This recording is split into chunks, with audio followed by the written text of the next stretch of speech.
내 마른 땅에 종일 걸어가며 나 피곤치 아니하며 저 위험한 곳 내가 이를 때며 큰 바위에 숨기시고 주 손으로 덮으시네 증량 못할 은혜를 채우시며 늘 성령에 감아주사 큰 기쁨 준 주님을 찬양토록 내 생활을 도우시네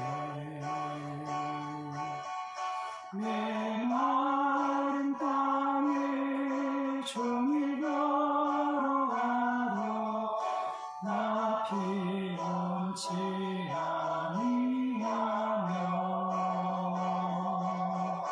저 위험한 곳 내가 이를 때며 큰 바위에 숨기시고 주 손으로 덮으시네 주 예수님 공중에 임하실 때 나 일어나 맞이하리 그 구원의 은총을 노래하리 저 천군과 천사 함께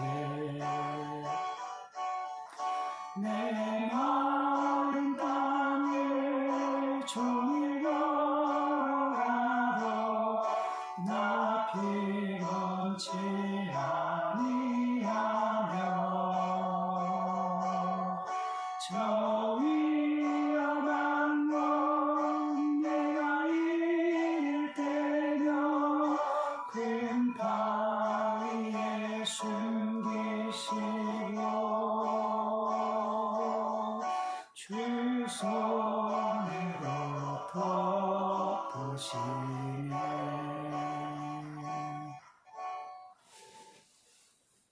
신성문 집사님 기도해 주시겠습니다.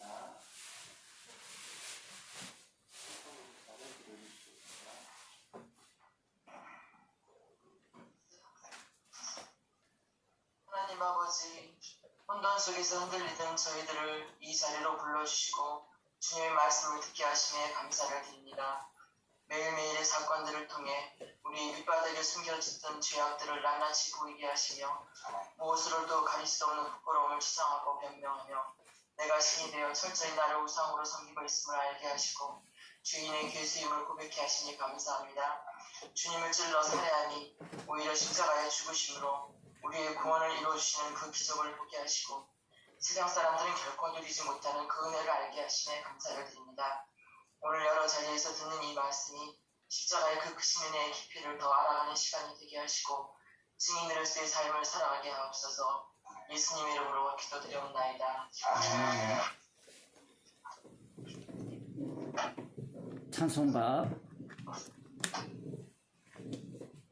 동일 찬송가 318장 새 찬송가 528장입니다.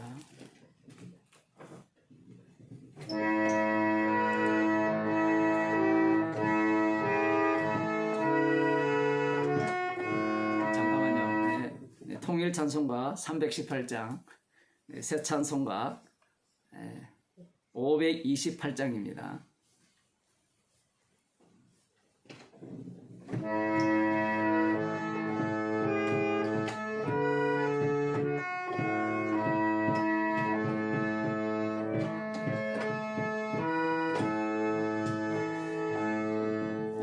예수가 우리를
죄 있는 자들아 이리로라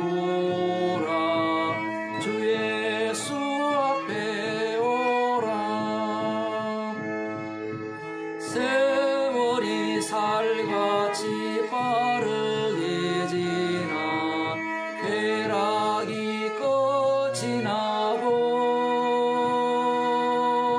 사망의 그늘이 너와 내 앞에 돌리며 가리우네 오라 오라 방황치 말고 오라 죄 있는 자들아 이리로라 주 예수 앞에 오라 우리를 위하여 예비해 두신 영원한 집이 있어 죄 많은 세상을 떠나게 될 때 영접해 주시겠네 오라 오라 방황치 말고 오라 죄 있는 자들아 이리로라 주 예수 앞에 오라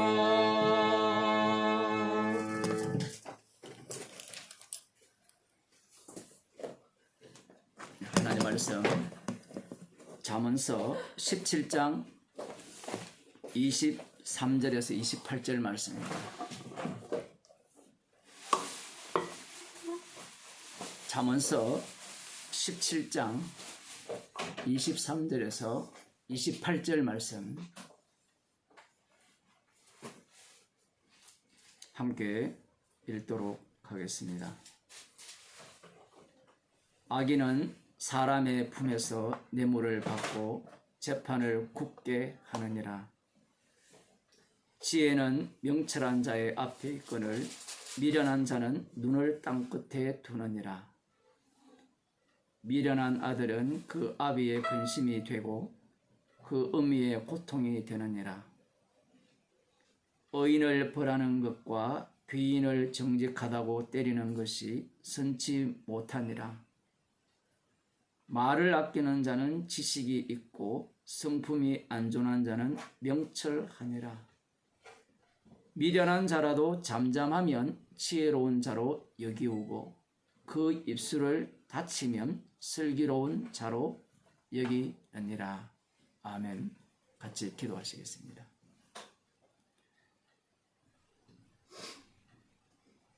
주님께서 이 땅에 오셔서 참 지혜의 말씀을 하심으로 말미암아 이 땅의 모든 인간들은 그 입을 다물게 만들면서 십자가에 못 박아 죽여버렸습니다. 주님을 벌레보다 못한 자로 취급하면서 이 땅에는 전혀 쓸데없는 자로 간주하여서 이 땅에서 제거한 그러한 인생들 가운데 주께서 긍휼을 베푸셔서 생명의 길로 인도하심을 감사드립니다. 십자가의 지혜를 제 가운데 주셔서 우리의 인생이 이 땅의 지혜를 쏟아내는 자가 아니라 십자가의 지혜만을 쏟아내는 인생이 되게 하여 주옵소서. 예수님 이름으로 기도드리옵나이다. 아멘. 하나님 말씀 사도행전 12장 25절에서 13장 3절 말씀을 함께 보도록 하겠습니다. 다 찾으셨으면 함께 읽도록 하겠습니다. 바나바와 사울이 부조의 일을 마치고 마가라 하는 요한을 데리고 예루살렘에서 돌아오니라. 안디옥 교회에 선지자들과 교사들이 있으니 곧 바나바와 니게르라 하는 시몬과 구레네 사람 루기오와 분봉왕 헤로스의 젖동생 마나엔과 및 사울이라. 주를 섬겨 금식할 때에 성령이 가라사대 내가 불러 시키는 일을 위하여 바나바와 사울을 따로 세우라 하시니 이에 금식하며 기도하고 두 사람에게 안수하여 보내니라. 아멘. 안디옥 교회에서 선지자들의 예언을 듣고 부조를 바울과, 여기는 아직까지 이름이 바뀌지 않았지만 사울과 바나바를 통해서 보냈고, 그 일을 마치고 이제 이들이 돌아왔습니다. 이 부조의 일을 마치고 돌아오면 그 다음 해야 되는 일이 뭘까요?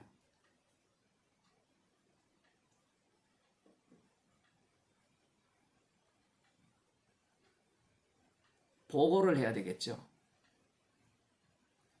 우리들이 얼마나 정성을 다했고 우리들이 주의 뜻을 따라서 연보를 했는데 그 연보가 제대로 전달되었고 전달되는 것으로 끝나는 것이 아니라 어떻게 사용되는지까지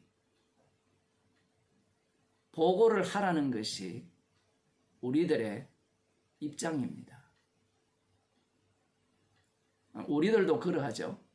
연보를 하면 어디에 사용되었고 어떻게 사용되어지고 제대로 그 목적대로 전달되었는가, 사용되었는가, 여기에 관심이 많아요.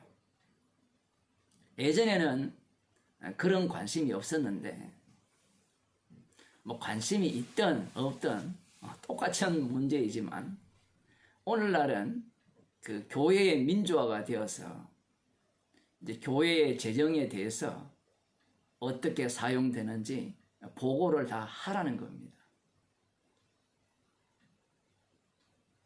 성경을 읽는 사람들이 말씀이 지금 하고자 하는 말씀이 무엇인지 보지 못하기 때문에 자기가 갖고 있는 그 시각으로 말씀을 대하는 겁니다. 성경 본문이 우리가 사도행전을 지금 주일마다 살펴보고 있지만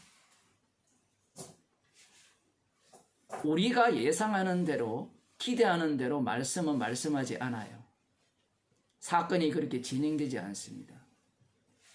그때그때 다르게 진행이 되고 있어요. 아마 헌금의 액수가 적지 않았다라고 볼 수 있습니다. 그러면 안디옥 교회가 당연히 그 연보가 뭐 전달되는 것은 그렇다 치더라도 그것이 어떻게 사용되는지 알아야 헌금한 보람이 있을 거 아니에요. 예를 들어 예루살렘 교회에 연보를 했는데 그 돈을 누가 챙겨 가버렸다, 이럴 수도 있잖아요. 그 다음 어떻게 사용된 내용이 안 나와요. 성경에 부조 일을 마치고 왔기 때문에 예루살렘 교회는 진짜 교회이기 때문에 그럴 일이 없다. 무슨 그럴 일이 없어요. 아나니아와 삽비라도 그 속에 있었는데.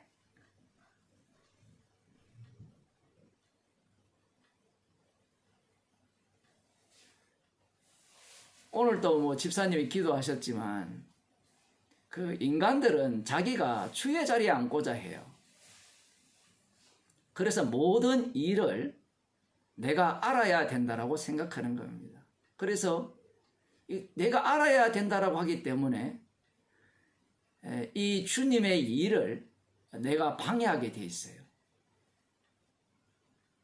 지금 이 부조라는 것은 연보인데 연보는 선물이고 선물은 은혜로 주어진 것이죠. 그러면 이 연보의 소유권이 누구한테 있습니까? 우리가 보기에는 안디옥 성도들이 결심을 하고 결심한 대로 작정하여 보냈다라고 하니까 그 주어의 자리에 누구를 넣습니까? 안디옥 성도들을 집어넣어버리죠. 그 주어 자리에 주님을 넣어야 되는데 이 성경을 읽어가면서도 베드로 요한이 나는 아니요라고 아무리 이야기를 해도 우리는 고개를 푹 숙이면 다시 주어 자리에 사람을 집어넣고 싶어 하는 거예요.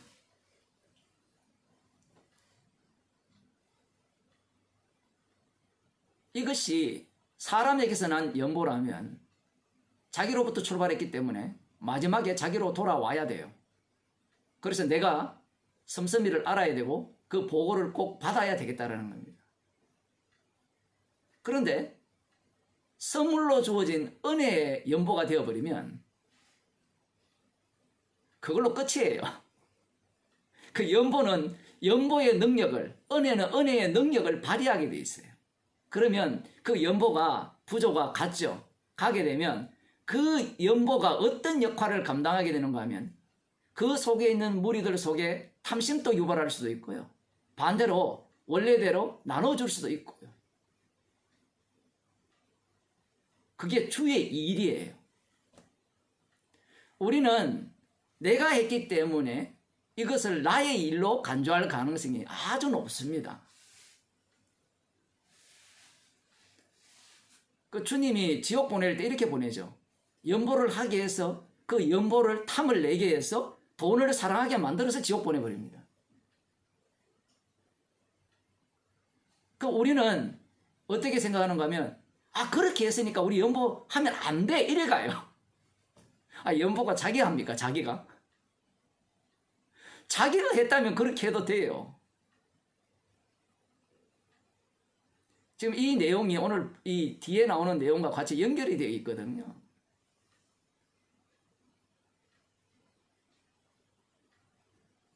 성도에게서 나오는 모든 일들과 행위들은 그 주어 자리에 주님이 계시죠. 십자가이신 주님이. 그럼 주님이 활동을 하게 되면 우리를 아까 시편 몇 편입니까? 읽으신 그 내용 속에 19편입니까? 주님의 그 당하는 모습인데 주님이 물처럼 되었다 하잖아요. 주님이 물처럼 되었으니까 우리도 물처럼 녹아지게 만들면서 주님은 주님의 일을 하시는데 우리는 녹아질 마음은 없고 내가 한 일이 하나님 보시기에 기뻐하신 일을 했고 일을 했으니까 그 일이라는 것을 끝까지 내가 보겠다는 거예요. 그러니까 선교사들이 선교 보고를 해야 되거든요.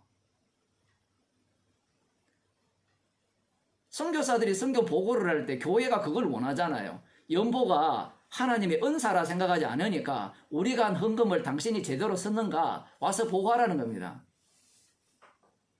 그럼 어떻게 보고해요? 제가 사는 이 동네는 거짓말하기 쉬워요. 돈만 주면 한국에 계신 목사들 불러가지고 강의할 수 있어요. 뭐 이 동네만 그럴까요? 돈 맛을 아는 사람들은 수단과 방법을 가리지 않는데 뭐 아프리카는 다를까요? 뭐 필리핀은 다를까요? 모두가 다 돈에 미쳐 있는데 돈이 된다면 그거 못하겠습니까? 그 진짜 은혜로 뭐 선교몽을 보냈다면 이 돈을 통해서 저들을 지옥 보내는구나. 아멘. 이러면 되는데 내가 보낸 걸 내가 못 잊어요. 내가 보냈으니까 이건 제대로 써야 돼요. 꼭 자기 자식이 자기 자식인 줄 알고 자기가 투자했으니까 내 투자한 결과를 내놔라는 것과 똑같은 꼴인데 내 자식이 여러분들이 투자한 만큼 나왔습니까? 투자한 만큼 안 나오죠. 뭐 어떤 분들은 투자 안 했는데 나왔다 그러는데 그러면 주님께서 은혜를 주셨다라고 생각해야 되는데 투자 안 한 만큼 나오니까 또 누구 자랑해요? 자식 자랑하고 투자한 만큼 안 나오면 자기 이 자식을 욕하는지 아무튼 모든 것이 나로부터 나와서 나에게로 돌아와야 된다는 게 인간의 그 본성입니다. 분명히 이 안디옥 교회에 대한 이야기를 수많은 사람들이 선교와 관련되어서 설교를 하고 있는데 이런 설교를 하지 않죠. 이렇게 설교해버리면요 헌금하는 사람은 아무도 없어요. 선교 헌금하는 사람이 없다니까요. 교회 목사들이 왜 선교지를 자꾸 발굴하죠? 왜 발굴을 새롭게 하는가 하면요 인간은 얼마 지나지 않으면요 지루하고요 익숙해지면요 따분해져요. 여러분들도 복음 처음 들을 때는 막 가슴이 쿵닥쿵닥하고 막 그러다가 좀 지나니까 별거 아니잖아요.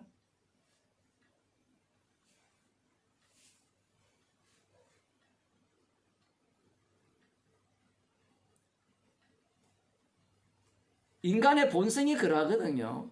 그렇기 때문에 여기 목사가 그걸 잘 압니다. 잘 알기 때문에 계속 새로운 곳. 그래서 어느 선교사에게 10년 정도 후원한다면 그 목사는 나름대로 한번 해보려고 하는데 교인들이 별로 안 좋아해요. 왜냐하면 보고하는 게 똑같거든요. 파노라마를 원하는데 교인들은 보고서를 들을 때 그게 안 변하잖아요. 그러니까 여러분들도 다 선교 보고 다 받아봤잖아요. 받아보면 올 때마다 이 선교사들이 새로운 걸 찍어서 와요. 어려움 당하는 거. 이 복음 전하러 갔는지 아는지 모르지만 물이 넘쳐가지고 건너지 못하는 그런 장면을 사진에 담아가지고 보고도 하고. 소설이란 소설을 다 쓰는 겁니다. 그러면 교인들이 좋아하죠.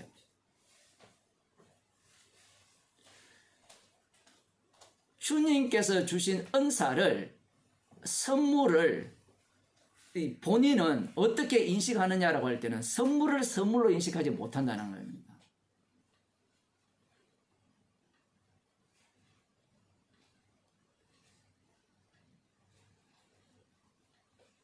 내가 한 것에 대해서는 내가 꼭 확인을 해야 되고 보상을 해야 되겠다는 거예요.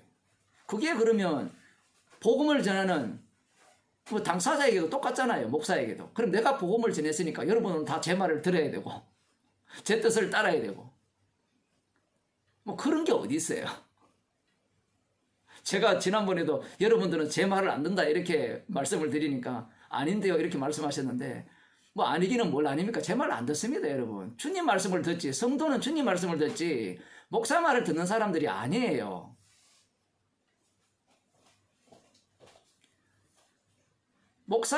목사의 예를 들어서 이렇게 이야기하면 성도들은 되게 좋아하는데 성도 당사자를 얘기하면 되게 싫어하죠. 헌금은 성도 당사자잖아요.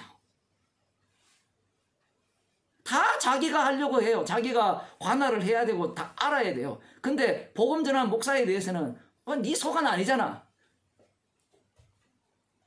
목사도 마찬가지고요. 복음을 듣는 사람도 마찬가지예요. 다 자기 소관 아닙니다.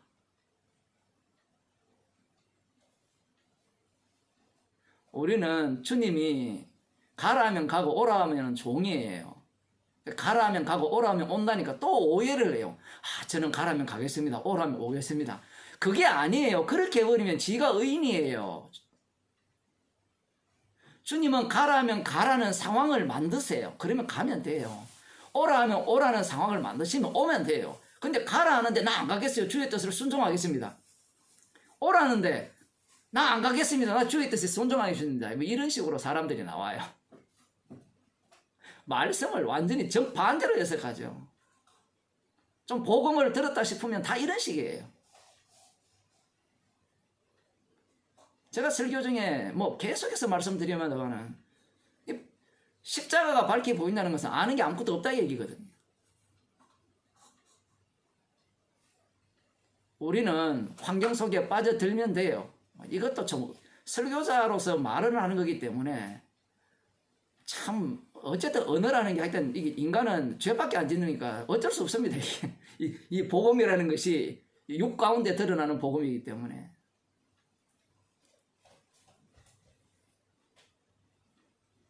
흉내를 내기 때문에 그러한 어떤 모습을 보이는 겁니다. 그래서 오늘날 교회가 말씀을 보면서 흉내를 내잖아요. 이야, 이렇게 어떤 곳에 어려움이 있으니까 우리가 기도하면서 연보를 합시다. 이게 말이 안 되는 이유가 뭔가 하면요. 어려운 곳에 있으니까 기도하면서 연보합시다 하면 자기들이 연보한 게 뭐가 되죠? 의가 돼요. 의가 된 그것을 잊지를 못해요. 우리 교회는 진짜 말씀대로 연보했습니다. 헌금했습니다. 도왔습니다. 이 소리가 나오게 돼 있어요. 하고 싶은 대로 하라 얘기입니다. 성경 말씀은. 또 그러면 목사님 하고 싶은 대로 하면 안 됩니까? 또 이런 소리 또 하거든요. 그러면 기도하고 합시다. 이렇게 하게 돼요.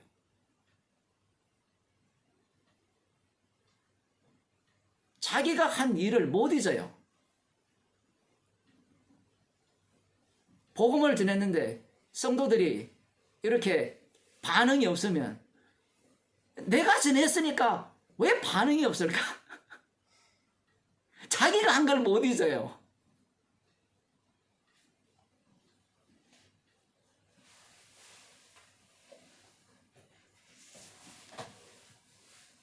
안디옥 교회에 선지자들과 교사들이 있으니 곧 바나바와 니그레라 하는 시몬과 구레네 사람 루기오와 분봉왕 헤롯의 젖동생 마나엔과 사울이라. 여기에 인물 5명이 나옵니다. 이름이 5명이 나오는데 우리가 읽어보면 이 인물들의 면면을 뭐 깊이 있게 들어가지 않더라도 살짝 이렇게 알 수 있는 대목들이 나오죠. 이 바나바는 이미 앞서서 레위 사람이라 좀 괜찮은 사람으로 등장을 했잖아요. 레위 지파에 속한 사람이고, 그 다음 이 사울은 이 바리새인 중에 바리새인이고요. 그리고 나오는 그 인물이 물론 베냐민 지파고, 그 다음 나오는 게 두 번째 인물이 제가 처음과 끝을 먼저 언급했습니다. 처음과 끝을 언급하니까 이걸 갖고 이제 해석이 분분하거든요. 연장자 순서로 이렇게 언급을 했다. 안 그러면 주님을 만난 순서로 언급을 했다. 뭐 이렇게 해도 저렇게 해도 괜찮아요. 보고만 나오면 되니까. 자, 일단 제가 양쪽을 먼저 말씀을 드렸고, 그 다음 나오는 인물이 누군가 하면 니게레라 하는 시몬, 그 흑인 시몬 이렇게 표현하면 돼요. 그런데 이 누가가 이 흑인 시몬의 그 출신을 몰라서 이렇게 썼을까? 분명히 뒤에 보면 구레네 사람 루기오는 이렇게 지칭을 해놨거든요. 그리고 분봉왕 헤롯의 젖동생 마나엔도 분명히 그 사람의 출신 성분을 언급을 해놨습니다. 그러면 얼마든지 이 구레네 니그레라는 시몬이라는 이 사람의 출신도 알 수 있죠. 얼마든지. 그런데 흑인 시몬 이렇게 표현을 해놨어요. 그리고 또 한 사람은 구레네 사람 루기오, 구레네 시몬이 떠오르는데, 그 구레네 사람 루기오, 이 아프리카 쪽이잖아요. 북아프리카 그쪽인데 그쪽 사람. 그리고 이 분봉왕 헤롯의 젖동생 마나엔, 이 당시에 헤롯은 누군가 하면 헤롯 안티파스예요. 그 세리요한을 목 잘라 죽인 그 사람의 젖동생이라는 겁니다. 이 어머니가 뭐 헤롯 왕의 유모였다, 뭐 그런 이야기도 하는데, 어쨌든 이 계층으로 보면 좀 나쁘지 않은 그 권력과 연결이 되어 있는 그런 인물이라 볼 수 있죠. 자, 그런데 여기 보면 앞부분에 선지자들과 교사들이 있었다라고 하죠. 안디옥 교회에 선지자들과 교사가 있었다라고 말씀을 하니까, 여러분 그 다음 우리들은 분석하기 시작하죠. 누가 선지자들일까? 누가 교사일까? 사람들은, 이 교인들은 이 말씀이라는 올무에 다 걸려 넘어지게 되어 있어요. 말씀이 말씀대로 성도들을 이끄시고 말씀 속으로 끌어당겨서 십자가의 증인으로 만드신다라는 것을 알아도 소용이 없어요. 그 구약을 그렇게 말씀 설교를 해도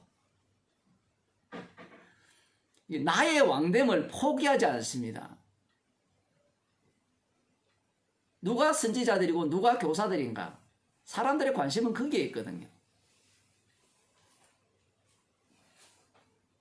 이 선지자들, 교사들, 이 말씀을 달리 표현하면 이들은 주님이 주신 은사를 받은 자들이라는 겁니다.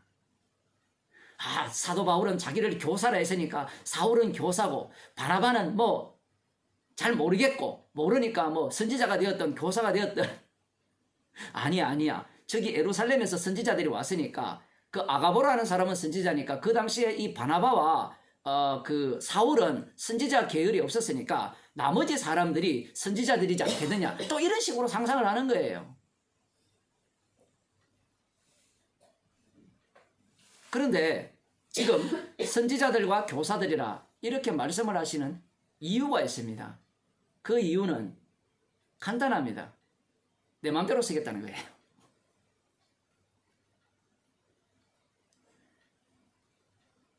주님의 일은 사람 중심이 아니고요. 은사 중심이라는 겁니다. 이걸 달리 표현하면 십자가 중심이고요. 이걸 달리 표현하면 성령의 인도하심입니다. 누가 선지자들이다, 누가 교사들이라 지칭하는 순간 사람들은 사람에 주목하게 되어 있어요. 사람에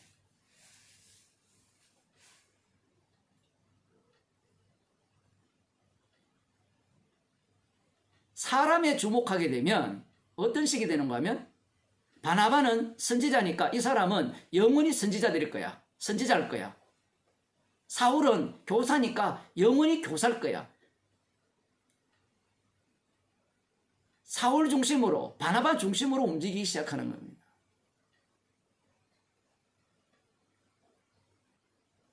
그런데 주님이 주신 은사 중심으로 다뤄요. 그러면 은사를 주님이 회수해 가버리면 그 사람은 예를 들어 선지자였다면 선지자의 은사를 회수해 가버리면요. 더 이상 선지자가 아니에요. 근데 편의상 선지자로 부르는 겁니다. 아가보 같은 경우에도 뭐 나중에 이후에도 또 나오지만 예언을 할 때만 선지자의 기능을 발휘한 거예요. 예언을 하지 않을 경우에는 선지자 아니에요. 그러면 그 아가보를 부를 때 선지자라고 안 부를 거냐? 불러도 돼요. 부르면 그 듣는 당사자가 뭐라는가 하면 난 선지자 아니요. 그럼 뭐라고 부릅니까? 선지자로 부르세요. 뭐 그거야 뭐 호칭이니까. 아무런 의미가 없잖아요. 목사도 마찬가지죠. 복음이 나오면 목사고 안 나오면 목사 아니고. 그러면 목사로 부르지 말까요 평소에? 그럼 뭐라고 부를게요? 뭐라고 부를까요? 부르고 싶은 대로 부르세요.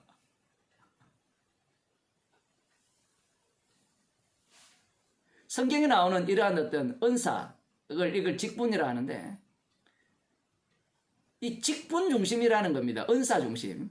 주님의 말씀은. 그런데 사람들은 사람 중심이라 이렇게 생각을 하는 거예요. 나는 뭔가 선지자의 직분을 받았어. 뭐 나는 선교사로 보냄을 받았어. 복음이 나와야 선교사지. 복음이 나와야 목사지. 복음이 나와야 성도지. 복음이 안 나오고 복음 들었다고 나 성도요. 그건 자기 생각이죠.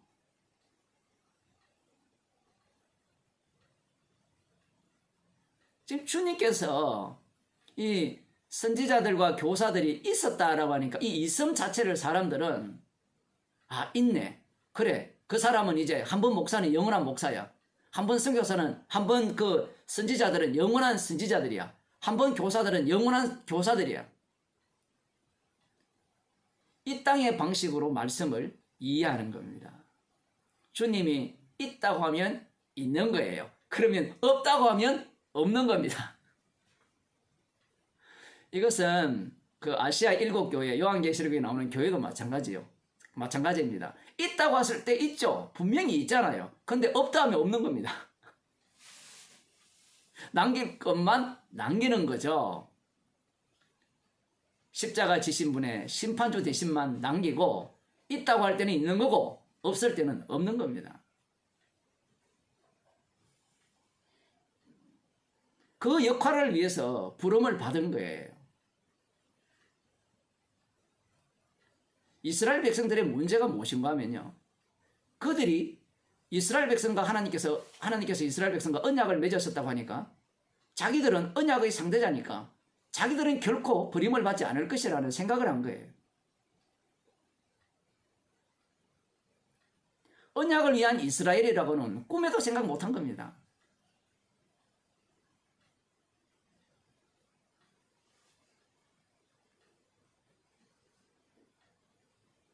아나니아와 삽비라가 복음을 안 전했을까요?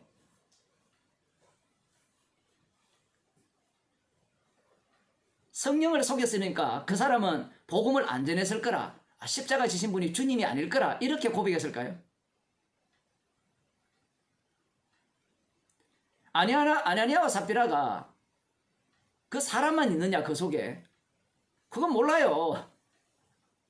나중에 보면 뭐 희한한 일들도 다 발생하지만 그들이 교회 깊숙이 자리 잡고 있을 수도 있습니다.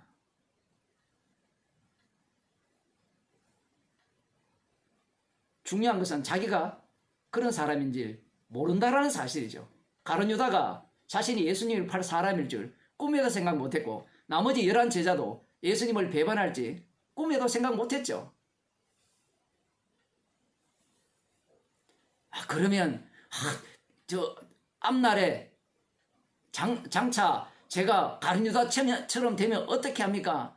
이런 걱정하는 사람이 있다면 복음을 모르는 사람이에요.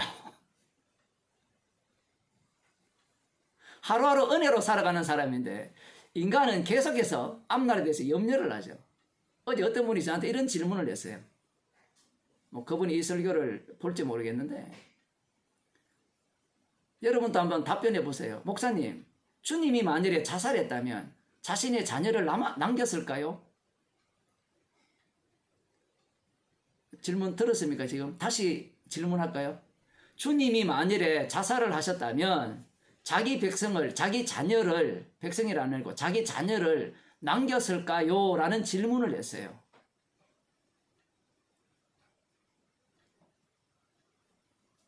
젊은 사람이 질문을 해가지고 저같이 이게 라떼 같은 사람들은 질문이 참 이상하다 이런 생각을 밖에 못하는데 그래서 반대로 돌려가지고 요즘 저도 젊은 축에 속합니다만 20대, 30대 뭐 40대도 제 밑이네요 보니까. 아무튼 그런 분들이 이렇게 질문하나 이런 생각도 들었는데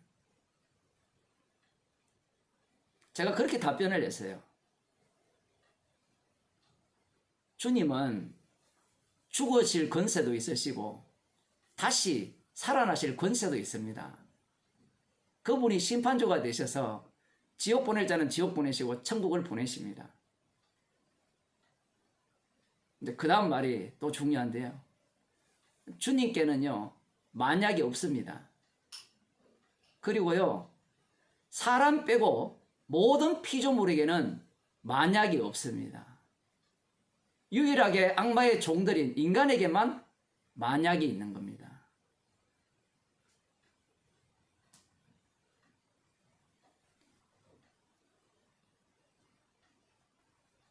말씀을 대하는 방식 자체가 선악과를 따먹은 인간의 그 악마성을 고스란히 드러내는 모습이죠. 제가 만약이라는 말을 왜 하는가 하면 피조물들이 뭐 앞날이 어떻게 될 거라 이걸 예상하면서 물론 뭐 그 로마서 8장에는 피조물들의 탄식이 등장하지만 그건 주님께서 하시는 탄식 속에 들어간 내용이고요. 자기 스스로 주인공이 되어서 그렇게 하는 경우는 없습니다. 나무가 산불이 나서 불에 타면 타는 거예요. 산에서 나무가 자라다가 내가 2년 후에 불에 타서 사라지면 어떡하지? 이 걱정 안 합니다.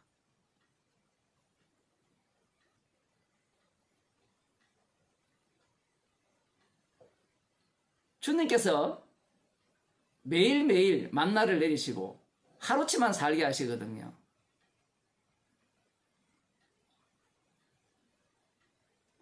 은사는 은사 주신 분을 증거하기 위한 은사예요. 그래서 이 선지자들과 교사들이 있으니까 그 다음 나와야 되는 말씀이 무엇인가 하면요. 뒷 본문이 없으면 자, 너희들은 선지자 역할을 제대로 해서 교사들은 교사 역할을 제대로 해서 그 다음 나와야 되는 게 뭘까요? 안디옥 교회가 교회답게, 그리고 선지자들은 앞서서 나온 그 아가보의 예언처럼 하나님의 지시를 잘 받아서 전달을 해서 이 교회가 주님 보시기에 교회다운 교회를 만들어라라는 식으로 전개될 가능성이 아주 다분하죠.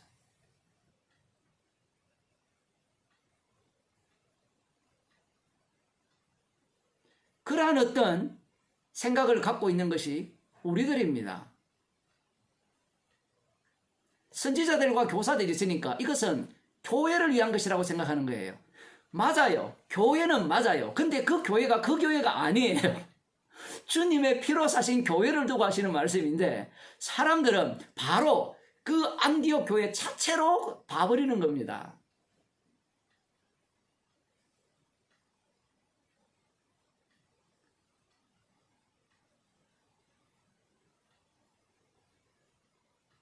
그들이 주를 섬겨 금식할 때에 성령이 말씀하셨죠.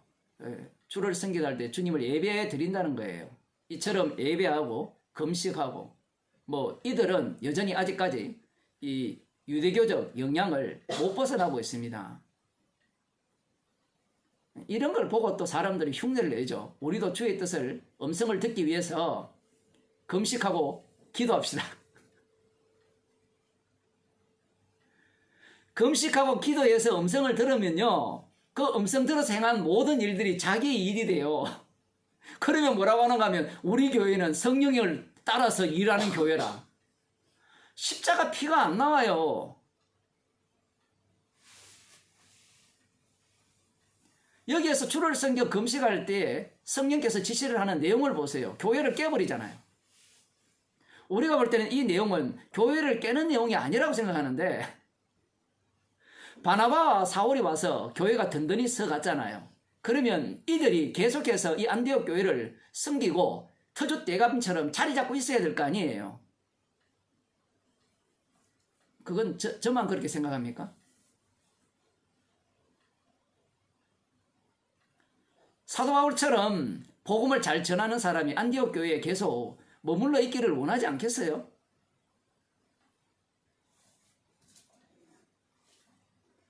바나바 좀 괜찮은 사람이잖아요. 사람 보면 자기 밭도 다 팔아서 연보한 사람이고 본을 먼저 잘 보여주고 이 권위자인데, 물론 나중에 보면 이제 성질 확 내는데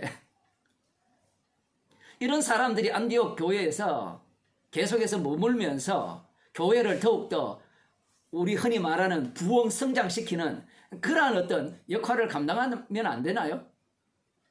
안디옥이 거의 2대 도시라 했잖아요. 그러면 그 큰 도시에서 이들이 머물면서 그 도시를 흔히 말하는 성역화, 그런 소리 우리 옛날에 많이 들었잖아요. 그죠?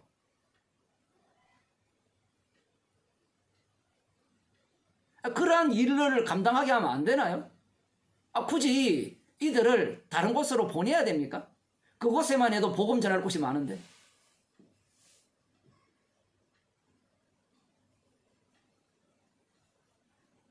그런데 성령께서 바나바와 사울을 따로 세우라 하죠. 무슨 일을 위해서? 내가 불러시키는 일을 위하여. 주님이 시키는 일을 위하여 그들을 따로 세우라는 겁니다.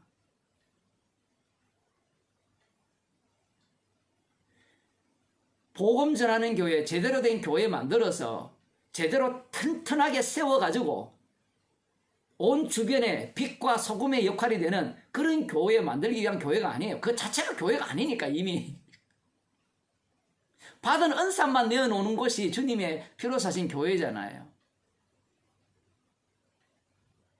그리고 우리들 생각에는 이들이 여기에 머물면서 그 안디옥 지역에 돌아다니면서 전역으로 복음을 전하면 되지 않느냐.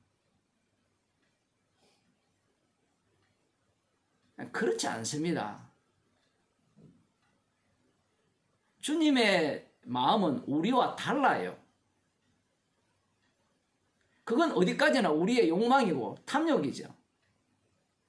안디옥 지역을 성역화하겠다 이런 것들 자체가 악마적입니다. 이 정도 되었으면 이제 안정화가 되어질 건데 뭐 따로 세워라. 물론 뭐 돌아오고 이렇게는 하지만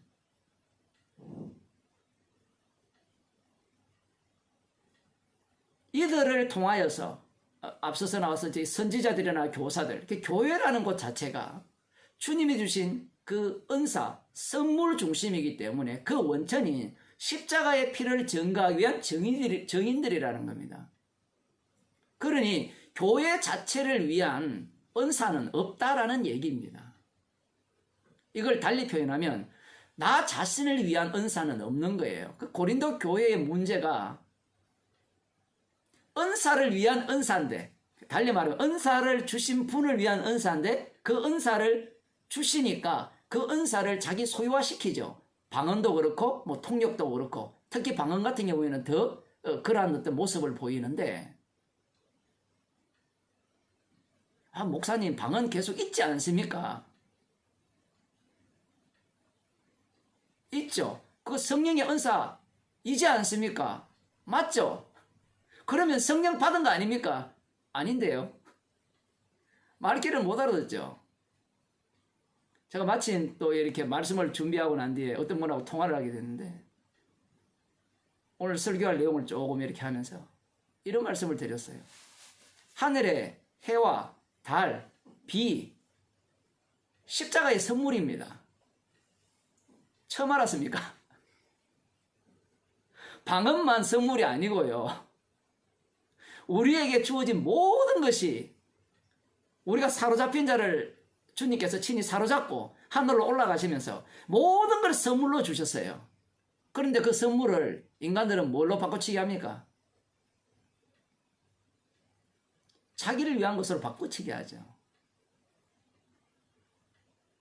방언도 마찬가지고요. 통역도 마찬가지고 고린도 교회에 나오는 그러한 모든 것들도 뭔가 특별하다고 사람들이 생각을 하는데 특별한데 특별하지 않아요.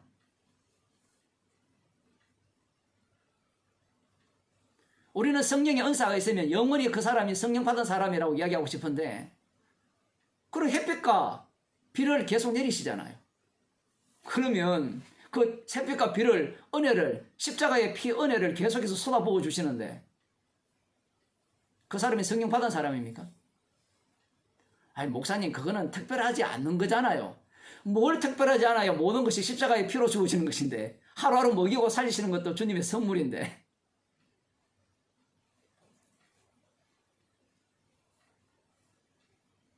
십자가를 전가하기 위한 은사가 되기 때문에 그 은사가 주어지는 순간 어떤 일이 어떤 일을 일으키는가 하면 십자가의 능력이 발휘가 돼요. 방언을 하고 통역을 해서 복음이 전파되고 그 복음을 가르치는 그 일은 그 일대로 진행이 되고 방언 받은 그 사람 뭔가 은사 제대로 뭐 괜찮게 받은 그 사람은 그 사람 속에서 그 은사가 작동을 해가지고 그 사람을 완전히 뭐 물로 만들어서 다시 십자가만 보게 하든지 안 그러면 나 은사 받아서 너희들 까불지 마 이렇게 해서 잘라내든지 이렇게 하신다는 거예요.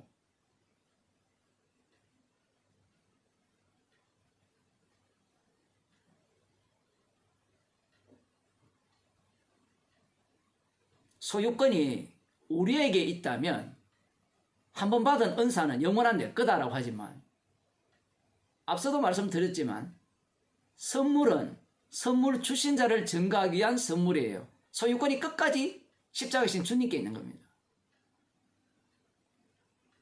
그래서 고린도 교회에 사도 바울이 책망을 하잖아요. 책망을. 성경의 책망을 듣는 자들은 주의 백성이고 책망을 못 듣는 자들은 주의 백성이 아니죠. 갈라집니다. 쪼개버리죠. 고린도 교회를. 이 고린도 전서나 후서를 보는 이 안목이 몇 가지가 있는데 기존 교회에서는 그 편지를 쓴 이유는 교회를 개선하라고 썼다. 이렇게 이야기를 해요. 성화되라고 그 편지를 썼다. 이렇게 해석을 합니다. 그런데 주님께서 그 고린도 교회를 보시는 방식은 그 교회를 통해서 십자가만 남기겠다는 겁니다. 그 고린도 교회를 아시아에 있는 7교회 거기에 적용하면 똑같아요. 사라져버렸잖아요.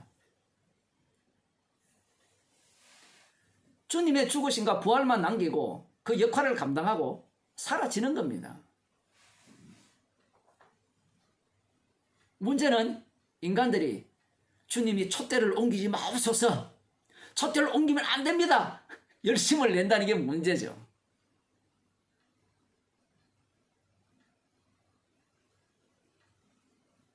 사람들이 꿈꾸는 게 그런 겁니다. 교회다운 교회. 그러면서 또 이렇게 탐욕을 부리잖아요. 자, 우리도 안디옥 교회처럼 어떻게 이렇게 합시다. 우리도 이제 안정이 되었으니까 기도하면서 또 보낼 자를 보냅시다. 제가 알기로는 담임 목사가 가는 경우는 못 봤어요.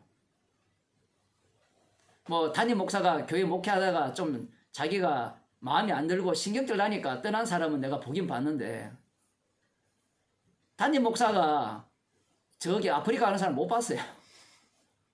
뭐 가기야 가겠죠. 뭐 후원금 엄청 받아가지고 담임 목사가 간다면 얼마나 돈을 많이 주겠어요.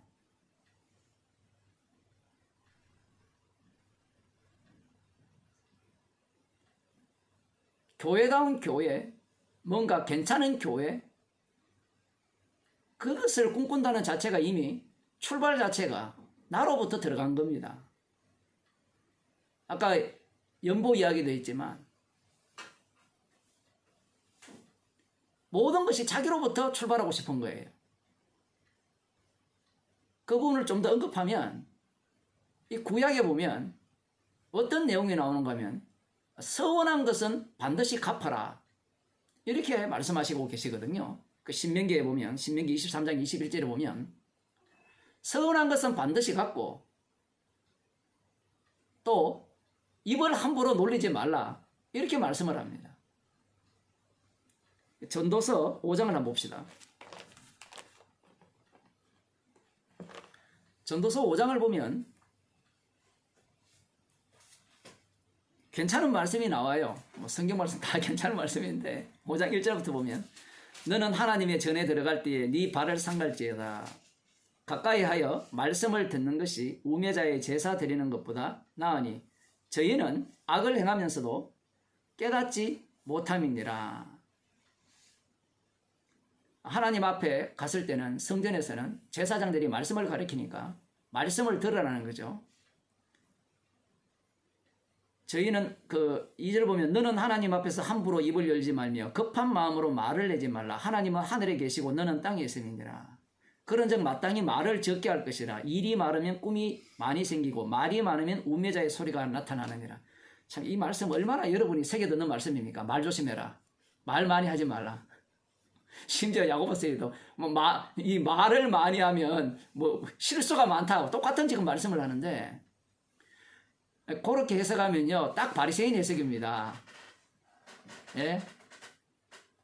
바리새인들이 그렇게 다 했어요. 말을 많이 안 했어요. 성경에 보면요 말을 많이 하신 분이 있어요. 하나님이 말씀을 제일 많이 하세요. 오늘 기도할 때도 그런 얘기했지만 예수님께서 입을 다무셨다면요 십자가 사건 안 일어났어요. 예수님은 말씀을, 인간이 보기엔 말이죠, 말을 했기 때문에 십자가에 못 박혀 죽으셨어요. 그냥 기적과 능력만 행하고 끝냈으면 훌륭한 사람으로 인정을 받죠. 근데 예수님의 입에서 말씀이 쏟아져 나와버리니까 인간들이 그 말씀을 견딜 수가 없는 겁니다. 하나님 앞에서 함부로 입을 열지 말며 급한 마음으로 말을 내지 말라. 하나님은 하늘에 계시고 너는 땅에 있음이니라. 맞죠? 구약적 의미에서는 이렇게 말씀하시는 거 맞죠? 그리고 그런즉 마땅히 말을 적게 할 것이라. 일이 많으면 꿈이 많이 생기고 말이 많으면 우매자의 소리가 나느니라. 지극히 당연한 말이죠. 이 땅에 사는 말이. 그렇지 않습니까? 말을 많이 하면 헛소리도 나오거든요. 그래서 목사를 배울 때도 말 좀 적게 하라고 배우거든요. 과묵한 목사가요, 훌륭한 목사입니다. 기도하고 기다립시다. 기다려봅시다. 그러면 해결되거든요, 시간이 지나면. 제가 어떤 분한테 그런 얘기 했어요. 시간이 지나면 해결된다는 말은, 시간이 지나면 다 드러난다는 말은 악마적입니다. 왜 악마적인가 하면요, 시간이 지나면 해결된다고 했을 때는 그 사회에는 십자가가 안 들어가요. 십자가가 안 들어간다는 것은 죄가 안 나와요. 제가 그래서 그분한테 그런 얘기 했어요. 모세가 좀 참지. 왜 성질 부려가지고 돌을 2번이나 때려가지고 약속의 땅에 못 들어갔을까? 성질 부릴 때는 부려서 때려버려야 돼요. 주님의 일을 자기가 하려고 하는 겁니다. 세상 방식은 그러죠. 말이 많으면 여기에 보면 우매자의 말이 나오니까 말 조심해야 된다.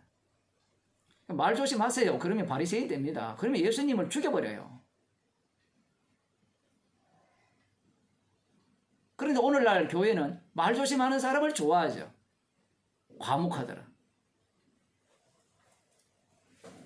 벌써부터 마음속에 어떤 사람을 원하는가 하면 말 적게 하는 사람, 실수 안 하는 사람, 어떤 일이 있어도 모든 것을 묵묵히 주님의 때를 기다리면서 인내하는 사람, 그걸 제가 한마디로 보살을 원해요. 오늘날 교회는. 이 복음을 듣는 사람들 중에 그런 사람이 되게 많아요. 십자가 얘기해놓고 어떤 일이 일어나면요, 다 보살이 돼버려요.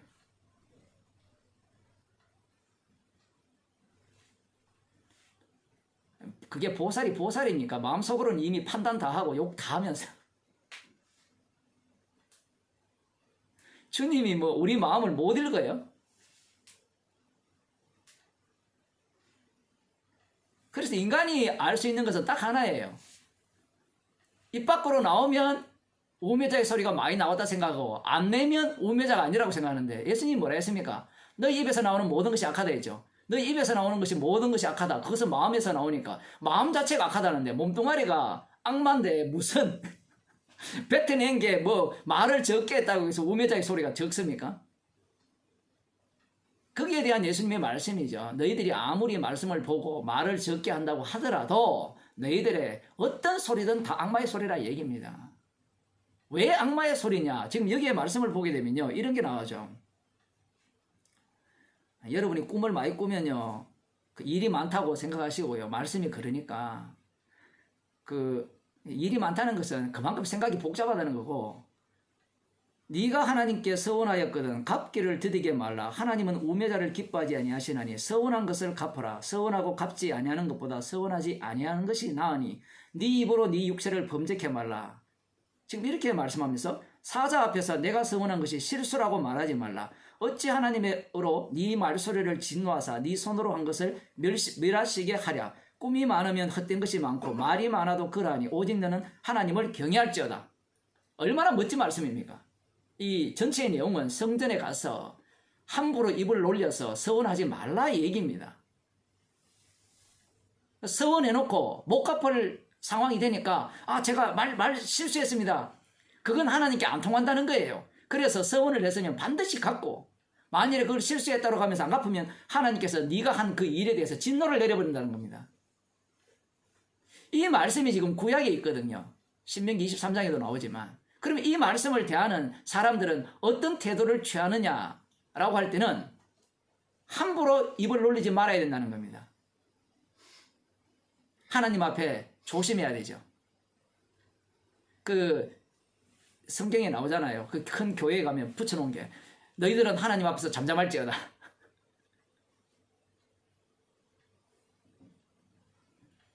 다 맞는 말 합니다. 왜 잠잠해라 할까요? 출발 자체가 자기로부터 출발하기 때문에 그래요. 자기로부터. 마태복음 5장을 한번 보겠습니다. 마태복음 5장에 보면 예수님께서 맹세에 대한 말씀을 하셨는데 34절에 보면 33절 또 옛사람에게 말한 바 흠맹세를 하지 말고 내 맹세한 것을 주께 지키라 하였다는 것을 너희가 들었으나 나는 너희에게 이르노니 도무지 맹세하지 말지니 하늘로도 말라 이는 하나님의 보좌이며 땅으로도 말라 이는 하나님의 발등상이며 예루살렘으로도 말라 이는 큰 임금의 성임이요 네 머리로도 말라 이는 네가 한 트럭도 희고 금게 할 수 없음이라. 오직 너희 말은 옳다 옳다 아니라 아니라 하라. 이에서 지나는 것은 악으로 쫓아나느니라. 뭐 많이 들은 말씀이잖아요. 지금 예수님께서 이 서원하는 이 문제에 대해서 말씀을 하시는 내용인데, 인간들은 구약 성경을 읽으면서 이 모든 것이 주로 말미암고 주로 인하고 주로 말미암고 주께로 돌아간다라고 보지 못하는 겁니다. 자기 이 모든 일들이 내가 문제가 있다라고 생각하는 거예요. 문제의 원인을. 방금 우리가 전도서 5장을 읽어봤지만 서원하고 안 하고 입을 놀리고 안 놀리기의 문제는 나만 잘 관리하면 된다라고 생각하는데, 예수님께서는 그 문제가 아니라는 거예요. 맹세하지 말라 하죠. 왜? 너희 머리털 하나도 희게 할 수 없고 금게 할 수 없다는 얘기입니다. 모든 것이 십자가에서 다 이루심을 증거하기 위한 주님의 조치라는 거예요. 그런데 구약을 보면서 구약에 속한 사람들은 자기가 어떻게 행동을 하느냐에 따라서, 말씀에 순종하냐 안 하느냐에 따라서 하나님의 저주와 축복이 갈려진다고 생각하는 겁니다. 그런데 또 한 가지 더 큰 문제가 있어요. 예수님의 이 말씀을 들으니까 하는 말이 우리는 맹세하지 말고 옳다 옳다 아니라 아니라 하자, 이렇게 나와요. 아는 게 이런 것밖에 없어요. 아닌 것을 이야기하면 그 다음 맞는 것은 무엇입니까? 라는 답을 찾아내요. 그래, 우리는 옳다 옳다고 아니라 아니라 하자. 뭐 자기가 주님의 자리에 있으면 그렇게 하세요. 주님의 말씀은 주님께서 친히 이루신다는 말씀입니다. 우리가 만일에 이 말씀을 갖고 그래 옳아 아니라 이렇게 이야기하면 자기가 어떤 자리에 가 있는가 하면 죄인의 자리에 가 있는 것이 아니라 의인의 자리에 가 있고요, 심판주의 자리에 가버리는 겁니다. 이 모든 것들이 분명히 예수님의 지적은요, 십자가 지신 주님으로 인하고 주로 말미암고 주께로 돌아간다는 말씀을 하고 있는데, 성령을 받지 못한 자들은 계속해서 그 출발 지점을 자기로 두겠다라는 거예요. 지금 서원한 문제, 제가 그 얘기를 하는 이유도 지금 이 말씀을 전하면서 드리는 이유가 뭔가 하면, 원인이 나에게 없는데, 출발이 나로부터 아닌데 계속해서 우리는 출발을 나로부터 잡으려고 한다는 겁니다.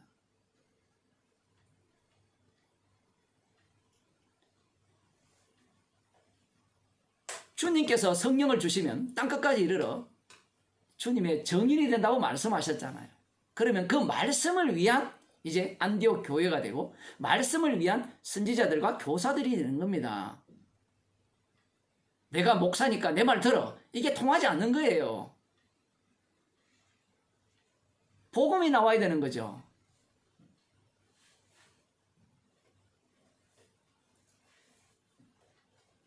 뭐 여러분들도 마찬가지입니다. 뭐 복음 안다고 뭔가 주도권을 행사할 수 있는 게 아니에요.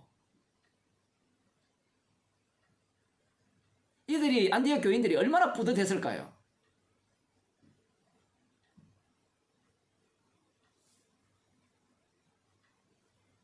아마 지금 본문의 내용은 나오지 않지만 안디옥 교인들이 당황했을 겁니다. 갑자기 기도하고 금식했는데 이들이 기도하고 왜 하나님을 예배하면서 왜 금식하면서 기도를 했을까요?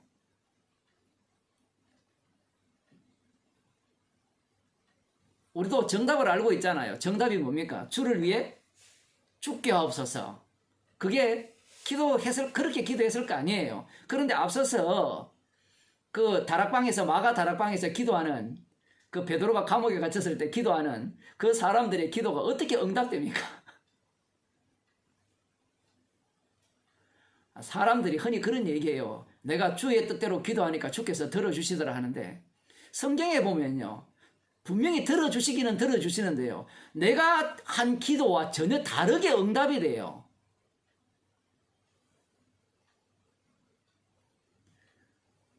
먼저 그의 나라와 의를 구하니까 주님께서 이 모든 것을 이루시리라고 믿습니다 하면요, 그러한 예측한 통로를 주님이 다 피해갑니다.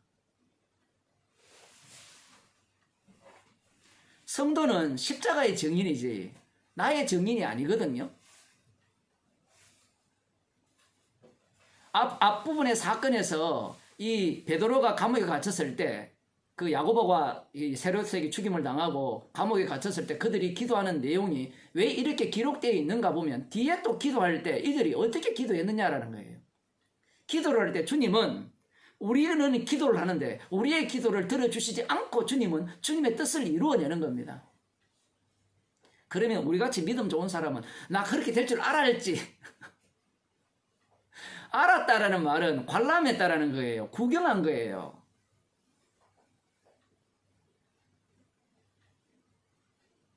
성도는 관람자가 아니고 주님의 전쟁에 참여한 자예요. 참여한 자. 나 그렇게 될 줄 알았지. 뭐 구경뿐입니까? 모든 일들이. 말씀 속에 그 앞부분에 보면 그 로데나 그 다락방에서 기도하는 그들이 왕창 무너져 내려버리잖아요. 오히려 로데가 오해를 받고 미쳤다라는 소리를 듣잖아요.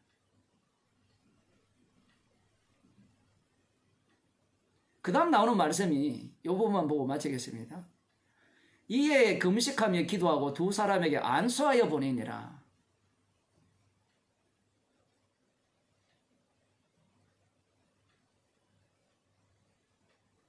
금식 기도는 이런 거죠. 육을 의지하지 않겠다라는 그런 차원에서 금식 기도를 했는데 여기에서 특이한 것은 안수하며 보냈어요. 자, 그러면 누가 누구에게 안수를 했느냐? 여러분 성경을 지금 눈 떼시고 누가 누구에게 안수했을까요? 안수는 누가 누구에게 합니까? 예수님께서 그 병자를 고치실 때 안수를 하셨거든요. 예수님의 안수는 그 죄를 친히 담당하시는 안수입니다. 구약에 희생 제물을 제사를 드릴 때 그 제물을 갖고 간 죄인이 안수를 하죠. 안수를 한다는 것은 내 대신 죽는다는 의미일까요? 안 그러면 나도 죽었다는 의미일까요? 이스라엘 백성들은요, 내 죄 니 다 갖고 가. 이런 식이에요. 이용가치예요, 이용가치.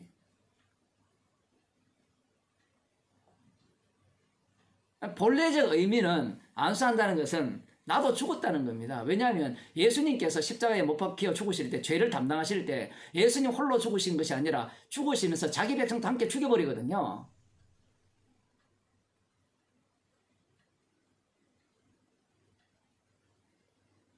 여기에 지금 안수를 누가 하는가 하면요, 뭐 교사들 중에 가지 않는 그들이 하는 게 아니라 성경을 읽어보면 안디옥 교인들 전체가 안수를 해요.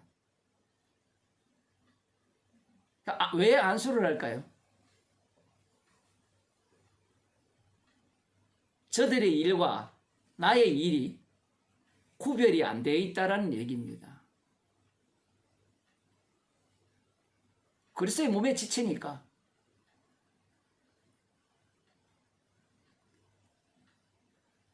그들이 가는 길이 어떤 길인지 모르잖아요. 그러면 그들이 가는 길에 이들이 안수함으로 말미암아 함께 간다는 얘기입니다. 표현을 하자면 하나이기 때문에.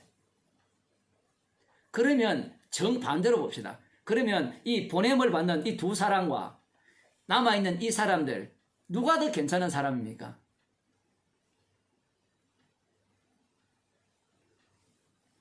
보통 우리들은 가는 사람들이 훌륭한 사람이고 남아있는 사람들은 별로 안 훌륭한 사람이라 이런 생각을 많이 하잖아요. 그렇지 않나요?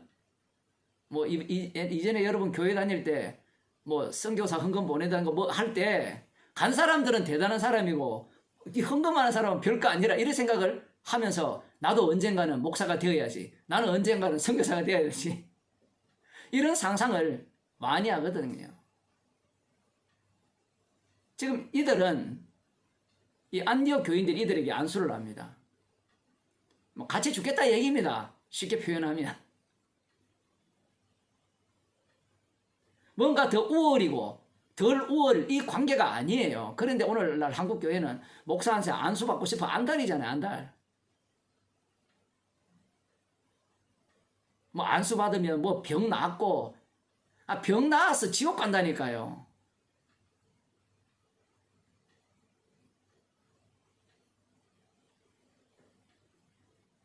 어떤 교회는 뭐 목사들이 안수해 주려고 안달이랍니다.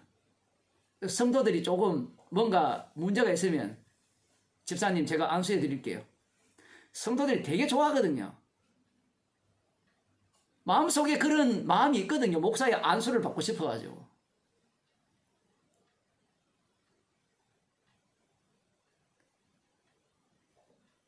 안수하면요 뜨뜻해져요. 마음이.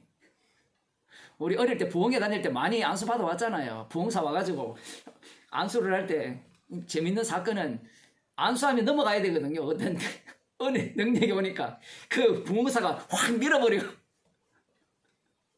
밀어버리는 거 아니까 아예 이 중고등학생은 머리 좋으니까 그걸 딱 보고 눈치채고 딱 올라오는 순간 먼저 넘어져 버리고 그러면서 은혜 받았다 그러고.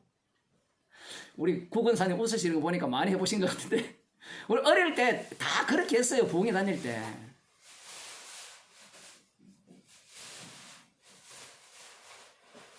놀이죠, 놀이. 쉽게 말하면. 죽은 주님의 죽으심에 함께 참여하는 자들인데 지금 그 부분에 대해서 지금 말씀하고 계신 겁니다. 그래서 무엇이 중요하고 무엇이 덜 중요한 것이 아니라 지금 은사를 주셔가지고 그 은사를 이 복음을 전하기 위한 자로 지금 주께서 사용하고 계실 때 그 은사로 움직이는 자들, 그러면 이들 교사와 선지자들이잖아요. 이들과 그 다음 나머지 부분 사람들은 은사가 없느냐라고 할 때는 있어요, 없어요? 똑같이 은사를 받았고 선물을 갖고 있는 지금 내용을 담고 있는 거예요. 그러면 교회가 남겨야 되는 것은 뭐냐라고 할 때는 은사만 남아야 됩니다. 사람이 남는 게 아니고요. 이걸 달리 표현하면 십자가의 피만 남아야 된다는 얘기입니다.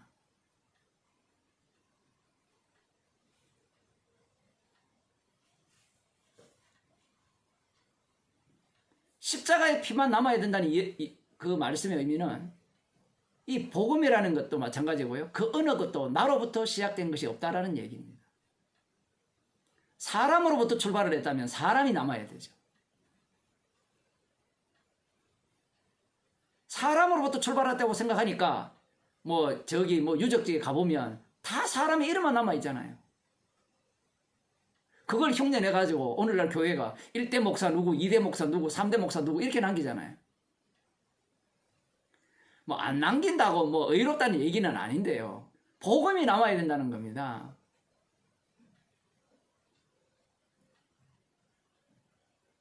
우리가 기대하는 바대로 주님은 일하시지 않아요. 선물을 주신 대로 주님께서는 그 선물의 원천자이신 십자가이신 주님만을 증거하도록 이 교회를 다루신다는 사실입니다. 그러면 우리는 그냥 사용하시는 대로 사용당하면 되는 거예요. 왜 그렇습니까? 라는 질문을 할 필요가 없어요. 왜 이 광야로 인도하셨습니까? 죽이려고 인도하셨죠. 그 질문한다는 자체는 왜 안 살려줍니까? 왜 나를 인정하지 않습니까? 왜 하필 이러한 어떤 상황으로 이끄십니까? 자기로부터 출발했기 때문에 그러한 소리를 하는 겁니다. 십자가에서부터 출발되었기 때문에 이 교회에서 남겨지는 것은 십자가의 피능력뿐입니다. 기도하시겠습니다. 하나님 아버지, 십자가의 피만을 자랑하라고 주신 선물을 주님께서 사람 중심이 아니라 그 은사를 주신 주님 중심으로 주의 백성을 다루시며 주님의 주신 그 사랑의 목적대로 마음껏 교회를 다루심을 저희들에게 알려주심을 감사드립니다. 주님이 주의 이름을 위하여 다루시는 대로 저희들이 마음껏 사용당하게 주께서 날마다 저희들을 인도하여 주시고 주님의 용서하신 은혜만이 저희들 가운데 가득하게 하시고 저희를 부르신 목적대로 주님의 이름만을 증거하는 증인으로 사용하여 주옵소서. 예수님 이름으로 기도드리옵나이다. 아멘. 주 예수 그리스도의 은혜와 하나님 아버지의 크신 사랑과 성령의 교통하심이 주님이 다루시는 대로 십자가의 증인으로만 살기를 원하는 주의 백성에게 축원하옵나이다. 아멘.